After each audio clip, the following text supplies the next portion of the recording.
A little bit more on the Uber thing. The best thing he did was he said that like, he was like, yeah, he's like Disney. He's like, they've gone crazy with the propaganda. He's like, they're doing crazy shit. They're making people believe insane shit. He's right. And I was like, I was right. fucking with him. I was like, dude, I was like, power to you. I was like, fuck Disney. Fuck them for all that stuff. You're gonna get killed, I'm just saying. I was messing around with him where it's like, if a man wants to kiss another man, power to him. I don't give a shit. But I thought that would piss that guy off. Me like saying like, well, I thought that he would feel like empowered me saying that. Like he was a homophobe. I'd see more. Yeah, I thought he was a homophobe. So I thought I'd see him say more crazy shit. Yeah. Like I thought he'd be like, dude, he's like, if I ever let a guy on my ass, fuck that. Yeah. But no, instead he was like, he's like, gays. He's like, I was like, I don't care about that, man. He's like, fuck that.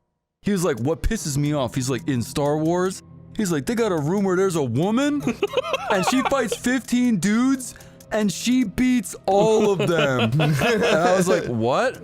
He's like, dude, he's like, you put me in a room with her? He's like, one punch to the head, bam, she's down. I'm like, you mean Rey the Jedi? Yeah. He's like, yeah, she's a woman though. He's talking about he could beat a girl, he could beat a Jedi in one punch in the head. And I was just agreeing with him where I was like, yeah, man, I was like, you're so right. I was like, I'd grab her little fairy wand and break it in half and just beat her ass dead. We could tear her limb from limb, you and I. And he's like, yeah, like literally, he was nodding so confidently where he's just like, well, yeah, duh.